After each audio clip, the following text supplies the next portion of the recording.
Welcome to the Travel Winds podcast. Today, I am pleasure to have Stephen Cat Coore from the band Third World. He's a original member, founding member, been around for 48 years, which is an amazing feat for any band.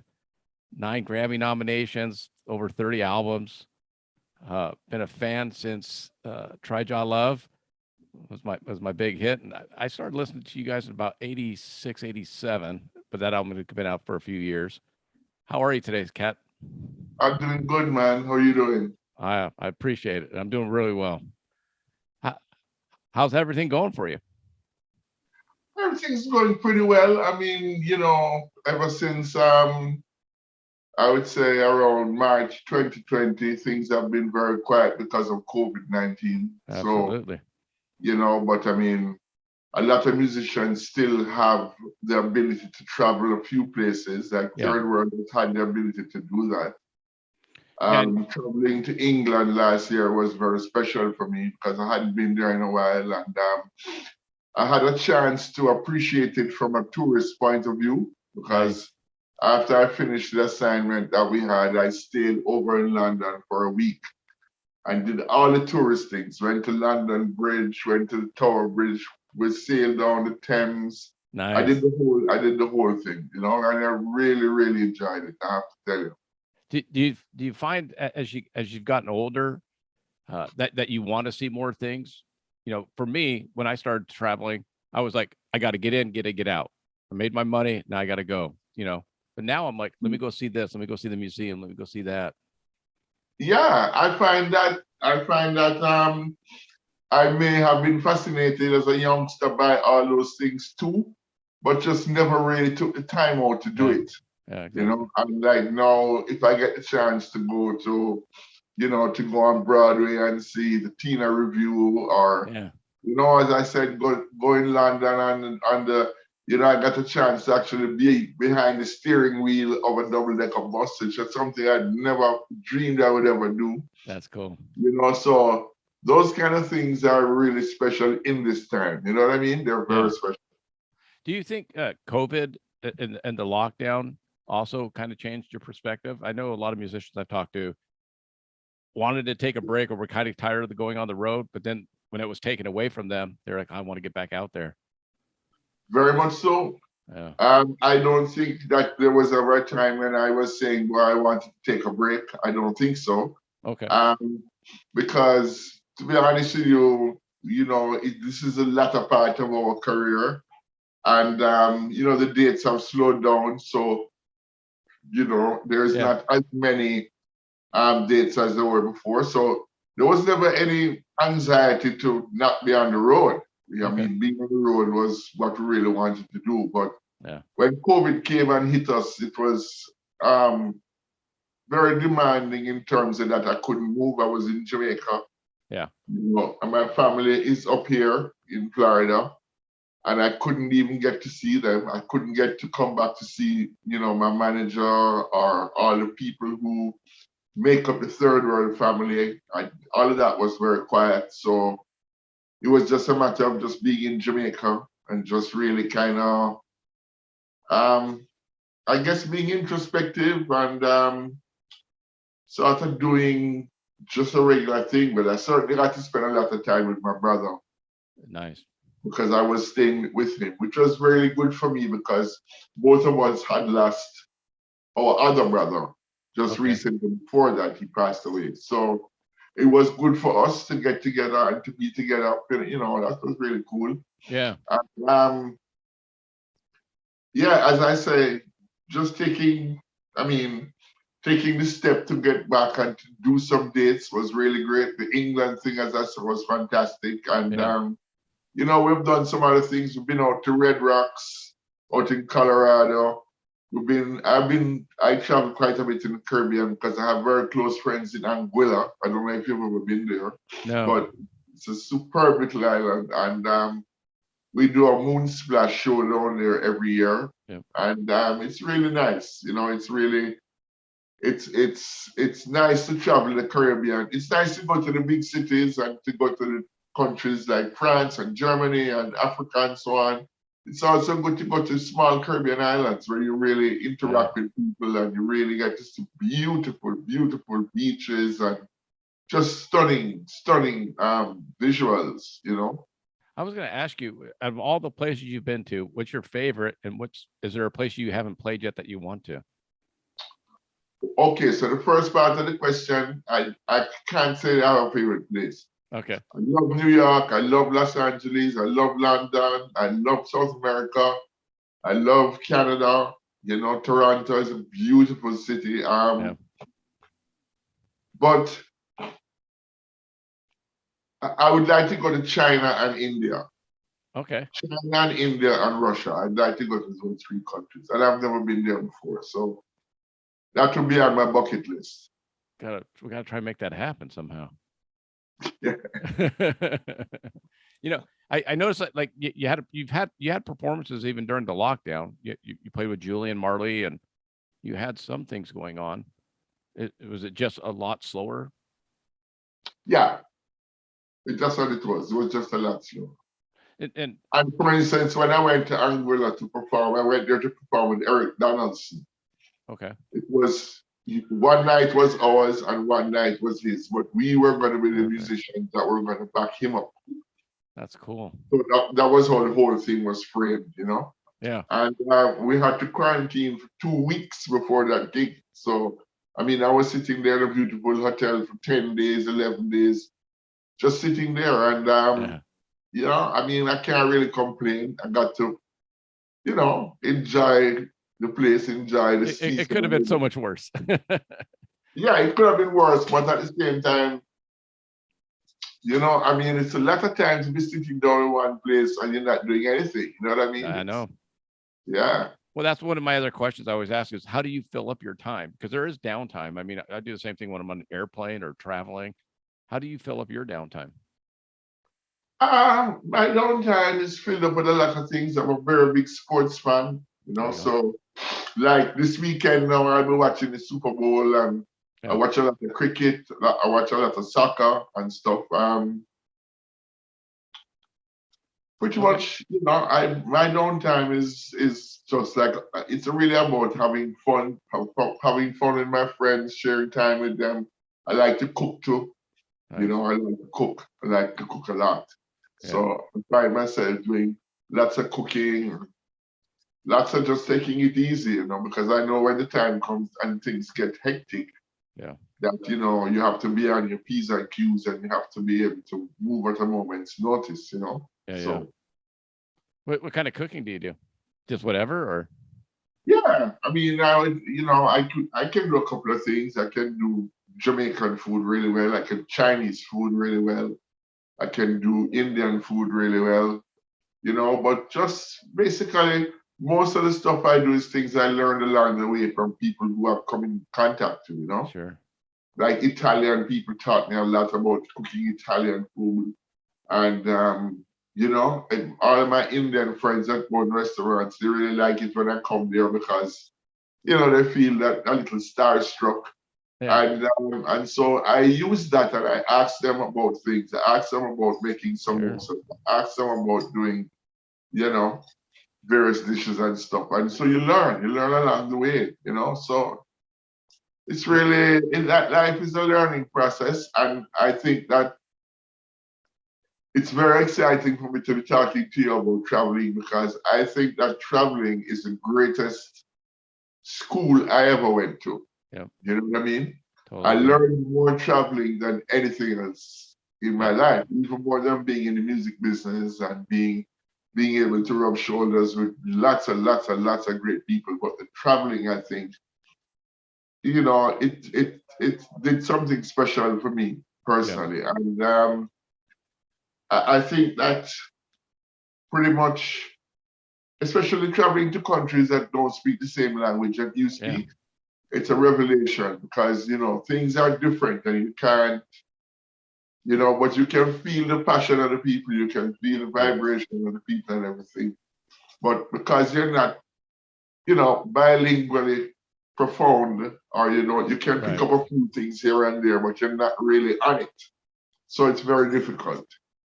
How cool is it when you go to a place and the the language isn't English, but yet they're still singing 96 Degrees, or they're singing your Exactly. songs. That was the case in Japan. Oh yeah, exactly. Yeah. That's got to be pretty cool. Can you just pause for 1 second? Yes. Just want to get some water. Just pause for 1 No problem. Yeah. I'm doing the same thing. Yeah. It's actually warm here today. It's supposed to be. Oh, really? 90. Where are you? Los Angeles. Oh, you're in LA. Okay. Yeah. So you have the big game on Sunday. Sunday, yeah. Yeah. And it's our home team. So it's that's amazing. It's gonna be pretty crazy. Yeah. So we're trying to figure out where we're gonna go watch the game. I couldn't afford the tickets. You see, the tickets for the game were going for $14,000. Yeah, I hear the nosebleed was almost 1,000. Yeah. I'm like, I'll watch on TV. So it's interesting because with Third World, the band, you've had multiple members of the band over the years. How difficult is it traveling, trying to get everyone's schedule together? Is that versus just being a solo artist where you go, okay, here's where I'm going to go play. I'm open these days. Now you've got multiple people saying, well, my kid's this, my family's this, my wife's this. How difficult is that? I think, for real,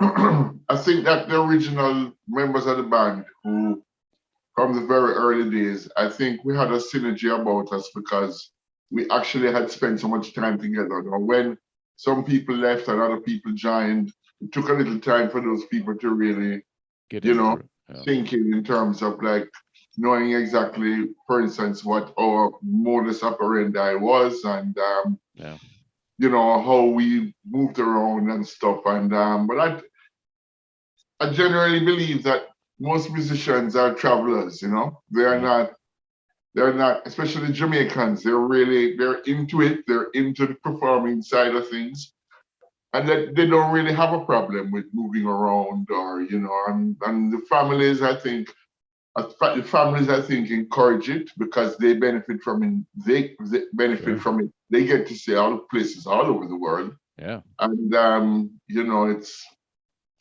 it's a tit for tat, really.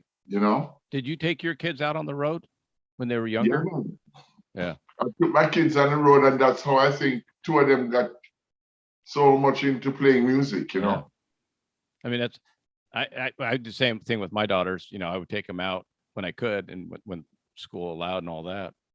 It's the same thing. And now one of them travels a lot for work. So. Right. Are you still on the road a lot for work? Yeah. Well, pre-COVID, I was on about 120 days a year. I was gone, but it's changed a little bit because there's places I can't go to still. In California, we're still locked down and mandates and all that. So not traveling quite as much, but yeah, I'm definitely getting back out on the road. Right. I haven't been to Hawaii. Part of my territory is Hawaii. How do you find the effects on Europe? The COVID effects on Europe?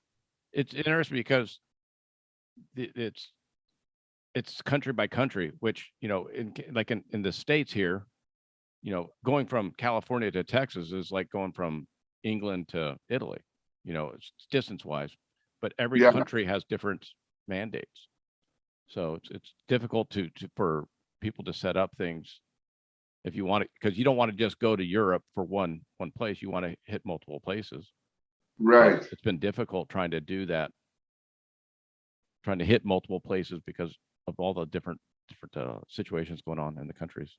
Yeah, I've always found that fascinating about Europe is that you could arrive in England, and you could be in Holland in another hour and a half. Yeah. And then you could take a car and you could be in Belgium in another hour and a half, and and then you could fly for an hour and 3/4. You'd be in Spain or something, Yeah. The countries are big but near each other. That's very fascinating. Well, is that similar to in the islands, in the Caribbeans, you have multiple countries with different islands, and you have multiple countries with different islands, but the difference I find with the Caribbean is that Caribbean Sea divides us. So it's not easy to drive from Jamaica to Haiti. Yeah. Or you have to take an airplane, or you have to And we've never quite gotten it right with the airplanes. The closest one that has come to getting it right, I think, is American, because they have an American Eagle service that flies from Puerto Rico down to all those islands, and that's probably the most efficient way to get there. But sometimes you could spend 3/4 of a day trying to get from Jamaica to Dominica, which is crazy because it's right there. We share so much in common, Yeah. We share so much in common, and yet still it's not easy to commute between, each different place. There's not many people that I can talk to that have the experience you have, because if you go back to the 70s and 80s when you guys were just getting started, how much different is it now having cell phones, computers? I mean, is touring a lot easier now, or is it? Well, it has the whole business of technology has great benefits, but sometimes I think that it also has some drawbacks to it too. Sure. So, and not unlike everything else in life. So, exactly. I mean, now you could use your telephone and you could book a flight to go from here to there in 2 seconds, and stuff. But particular since the COVID thing, you still have lots of challenges, because believe me, traveling has become so difficult in terms of, like, you have to test. Some places want to know if you're vaccinated. That's what I say with Europe. Yeah. Right before you take the plane, you have to take a test. When you're going back to come back home, you have to take the test, whether you're vaccinated or not. Yeah. So it kind of, the trade-offs, the spin-offs are, it's a balance, really, I think.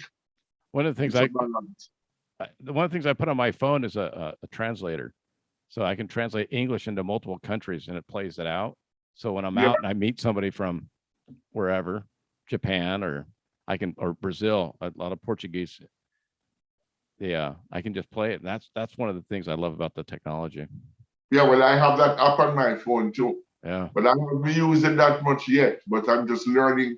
The app I have that I really like is learning to speak the languages, because I really give it a shot, So we had a trip to Japan planned in April of 2020, and it was going to be my 2 daughters, one daughter's husband and the boyfriend of my other daughter and my wife, and we were all going to meet in Japan, and then obviously the world shut down, so we're waiting to reschedule that trip. But we tried learning Japanese, and we were watching they have a fabulous country, a YouTube that you play it while you sleep, and you can learn the language while you're sleeping. Really? Yeah. So that's fantastic. That's a fantastic country, but whether I'll be able to, the condition that I go to bed in sometimes, I don't think I learn anything sleeping. Do you ever find it difficult as a musician, like, because of the time zone change, where like you just start getting tired and you're like, why am I tired? Well, it's because in Jamaica time it's. Yeah, I mean, obviously if you fly from New York to London, you're gonna feel a little bit tired the next morning and so on, because you're going 5 hours ahead and all that kind of stuff. And traveling on an airplane, even if you have first class and you're totally relaxed and sleeping, it still takes a toll on your body. So yeah, I think so. But I get so excited arriving in somewhere that's fascinating, that's another thing again too. You don't want to go to sleep, you want to be up, seeing what people are doing, Exactly. I was curious, because you're a cellist, which is pretty rare in the reggae world. Yeah. Do you ever go out and see, when you're in Europe or wherever, orchestral music or classical music? Well, let me put it this way. It's not something that's on my agenda, but I have done it a couple of times. I went to see Yoma. I went to see, the New York Philharmonic playing at the Lincoln Center in DC. I did a couple of things like that. Yeah. And I really enjoyed it. But I try, if possible, to see a nice portion of different things, like jazz. I try to see some jazz. I try to see some rock for sure, you know. So when I get on these festivals that have Different more groups. than one type of act, Yeah. you know, different styles of acts, it really for me is probably one of the most enjoyable things because I get to see different musicians and in their mode, you know. Yeah. So yeah, but yeah, I do try to get out and see some classical music when I can. I really do. And I get the opportunity sometimes to see cello players all from around the world come to Jamaica and play Yeah. and stuff. And if I do get the chance to go, I go for sure. Yeah. Yeah. I noticed, I saw one part where it sounded a little flamenco. Huh? Do you play flamenco? Not really. I like it, but not really. I mean, I wouldn't say that I wouldn't have been influenced by some Spanish guitar music, but I wouldn't say that it's something I concentrated on or really tried to do, you know. Okay. I just incorporate a little of it into what I do. Yeah. Yeah. So that I give myself a little bit more scope as a musician, you know. Are there any songs that you particularly enjoy playing out of the almost 50 years of catalog of Third World because of the guitar solos like a Lagos Jump or Well, I really enjoy playing all the songs. I think okay. what happens is that we get limited because they're extremely popular songs. And if you are put out there to play for an hour and a half, you've got to give the people what they want. Yeah. So you've got to really figure out, you know, which songs you're gonna play. And on top of that, you really have to be, I guess you have to be understanding that you have to do the same thing every night because you're going to play 12 shows and Yeah. basically speaking, the 12 places that you go, everybody's going to want to hear 96 Degrees. Everybody's going to want to hear Try to Love. Everybody's going to want to hear Another Week on Love. Everybody's going to want to hear Reggae Ambassador.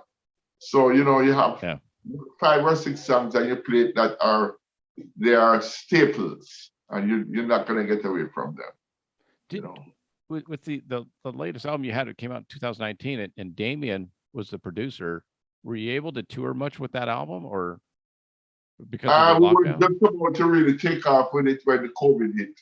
But we weren't able to do some stuff before, which was really great because it's a really, really great album. And I really congratulate Damien and them for the job that they did. They really did a superb job at producing it. And it did take us a long time. But Damien was just absolutely outstanding what he did. And, I'm really looking forward to going back and starting to work again. That's another thing that COVID has done, slowed down that process because basically speaking, nobody wanted to have a lot of people coming to the studio, because of what was happening and all of that stuff. So it's been a challenge, it's been a challenge. And I'm looking forward to starting to work with Damien, and I really, really am. I'm hoping it might happen this week coming. Oh, nice. Yeah, he was just here in Los Angeles this last week on right, the 6th with his brothers. Yeah. Right. So doing a little festival on their dad's birthday anniversary. So what do you have coming up? And what I know you've got some shows coming up. Yeah, we have some shows coming up. We have New Orleans Jazz, which I'm really excited to do. Cool. And we have the great Red Rocks coming up too, which I'm very, very excited about doing as well. And then we have some stuff in England. We have some stuff over on the continent. We have a couple of us from Africa. Although Africa is still kind of a little bit, there's some places, since the whole American thing happened out of South Africa, they've been still very paranoid about committing to anything really. That's the most, they're talking about doing this, talking about doing that, but the commitment is there yet. So I'm really hoping that happens because, traveling is a part of my whole life and going to different places and playing is what I'm all about. So, the more that happens for me, it's the more it not only helps me economically, Sure. but it helps me in terms of my whole persona. It helps me in terms of, my experiences as a human being, and it helps me to be in the world, to be in the world. Have you seen a change over the decade? I mean, obviously, when you were with the Alley Cats, I'm sure, were you imagining that you would be traveling the world 40, 50 years later? I didn't put it past me. Yeah. It's not something that I wouldn't have dreamed of doing, because I had dreamed of being a musician. Being a musician, if you're going to be successful, you can't just be, in one place. Real success means that you break out all over the world. So I wouldn't have said that it's something that I didn't believe could happen, but seeing it happen was what was really the most magnificent thing, was when it started to happen. Yeah. And I could really feel it coming. I said, whoa, look at this, it's really happening, So That's yeah, cool. the answer is yes and no, in a way, I mean, is it easier now? I'm grateful. I'm grateful for all the success the third world has had. I'm very grateful for it. And I'm grateful for the fact that people all over the world know me as Cat Coore, not only just as a third world guy, but as a personality. And that means a lot to me. Otherwise, I wouldn't be doing this interview today. I mean, that's how great this is, Yeah. That's a great thing. Is it easier to travel now? No, it's much harder to travel now. What's up? Much, much harder. Yeah. Just preparing to travel nowadays is extremely hard. Some countries need a lot of clearance. Even my own country, Jamaica, you have to have clearance from the Jamaican government. When I want to go home to spend some time with my family in Jamaica, I have to have a Jamaican government certificate to travel back home. Then I have to have a test, and a lot of times the flights now are much more difficult, and sometimes even non-existent. Sometimes they just cancel them. I mean, if they don't have enough seats, if they can't fill enough seats, they just cancel you, and they put you on a later one. Yeah. So yeah, you have to deal with it still. You know what I mean? You just have to deal with it. Yeah. Have you had any experiences with the band of your equipment not showing up? Yeah, man. This is all through the years, But there hasn't been anything really drastic or dramatic, I would say. I mean, one and two times we've had it kind of difficult because we had to suddenly get rented equipment, which we didn't know. Yeah. And we have to make the best of it, But I guess it's part of being a musician. I mean, I wouldn't say we're the only ones who go through that. I mean, no, everybody goes through that. So. Yeah, not just musicians. I mean, I've lost all my stuff, or not lost, but wrong planes, connectors, connection flights, and all that stuff. Right. Yeah, your bags make it. You don't. Do you make films? Huh? Do you make films about traveling? I haven't yet. It's one of the things I've worked on. So like I have a full-time job, and this podcast is my passion. It's my hobby. Okay, I got you.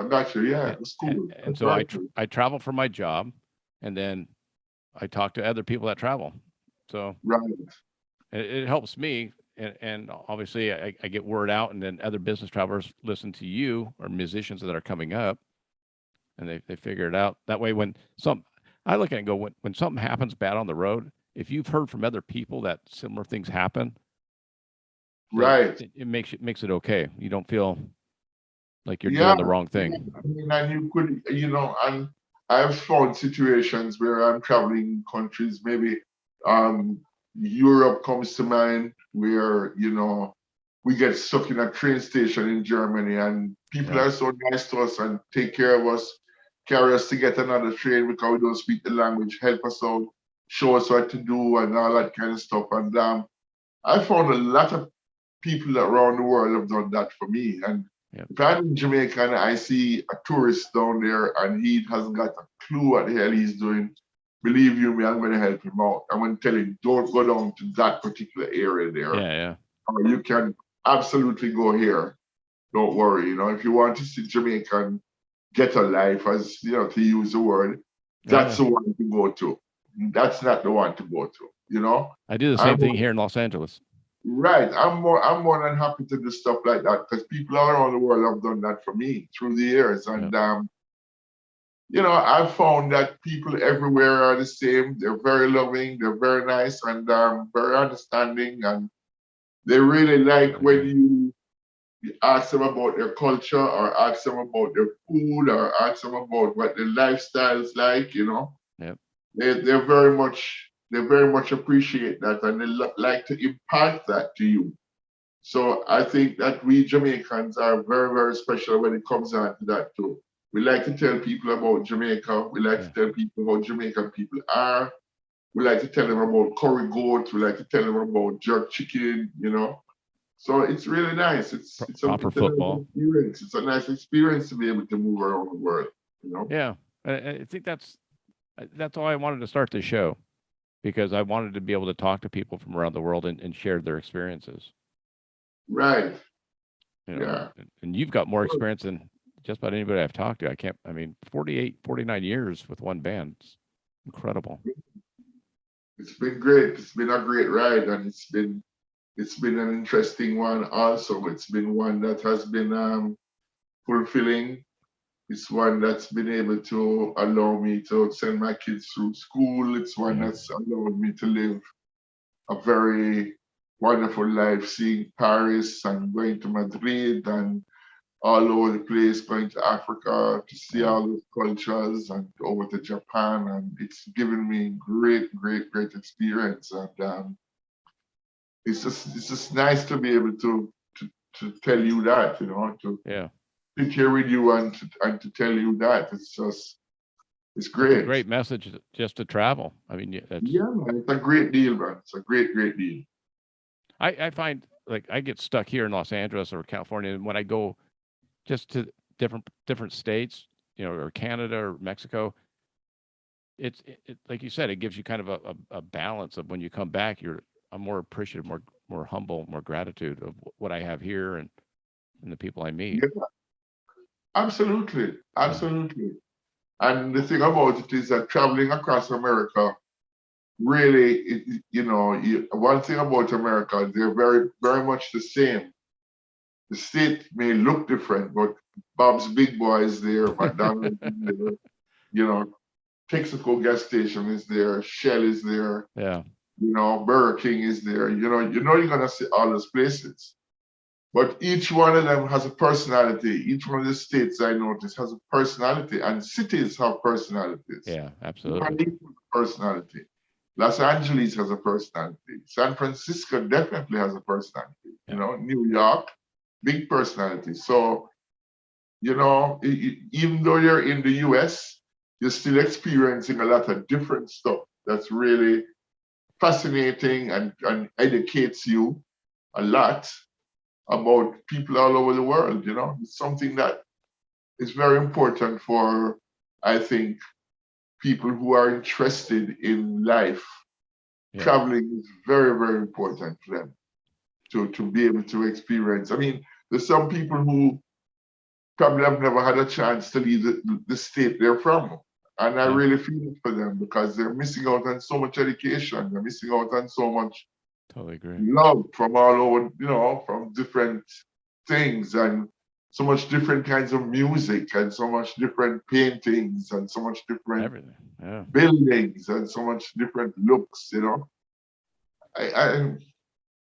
I don't know. I mean, I'm just grateful for the fact that traveling has been something that has been part of my persona, for so long now. Are the Caribbean islands the same way? Meaning, if you go to Anguilla or some of the Puerto Rico, they're all different, but I mean, they're all islands and Caribbean islands, but they all have a different, unique flavor. Oh, absolutely. Yeah. Absolutely. That's why I said to you that traveling from Jamaica to Dominica might take you a whole day. But we have so much in common, but we still are different. Yeah. You know what I'm saying? Mm-hmm. We're different, but we have so much in common. And the island itself gives so many different,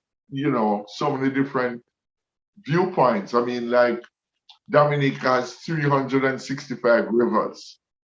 Antigua has 365 beaches, one for every day of the year, one river for every day of the year.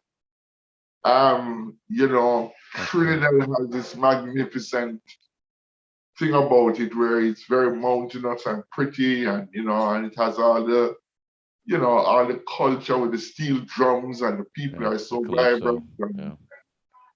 And the same with Puerto Rico too. Puerto Rico is a U.S. territory, but because it is, you know, because it's Latin, it has so much stuff to offer in terms of culture and in terms of the people, how they are and everything. It's really cool. I mean, the Caribbean islands are extremely cool places to visit. Very cool places to visit. So other than Jamaica, what's your favorite island? Well, I'd have to say probably Anguilla because I have so many roots there and I have so much friends there. But I really love St. Martin too. I love St. Martin. I like the whole idea that half of it is Dutch, half of it is French. Yeah. I really like that. You know, I don't spend much time on the French side, but if I go over there occasionally to have to eat in a French restaurant or whatever, it's top draw. It's always top draw. Isn't that crazy though? Just to drive over? On the Dutch side, you know, it's you could experience 2 European cultures in 10 minutes. Exactly. You know? Yeah. That's wild. Yeah. That's wild. Hey, I appreciate the time. I don't want to take too much more of it. So what's the best way for my listeners to find out what you have coming up with Third World and the tours? Is it Instagram? Is it the website or? Yeah, thirdworldman.com is a good way. Or they can come on my Facebook page, Stephen Cat Coore. Cool. That's Coore. And they could come there too, and they could see what's happening. Do you put a lot of the tour stuff on the Third World Instagram page as well? Yeah, man. Okay. Yeah. I'll make sure to include all the links so my listeners can just go right to them. Please do. Yeah, man. Absolutely. Yeah, man. When are you coming on the show, man? I appreciate it. When are you coming to California? I don't know yet. I'm hoping soon. I'm hoping soon, but let's hook up when I come, okay? Yeah. I spoke with Maxie Priest, and I'm trying to waiting for the same thing. You guys avoid California. Yeah, I don't know yet. We're still working on stuff, but Heather will be in touch with you, and you'll know for sure. Absolutely, I'll be there. All right, Tiger. Come anywhere. Appreciate the time, Kat. That's a love, man. Talk to you soon. Okay, cool.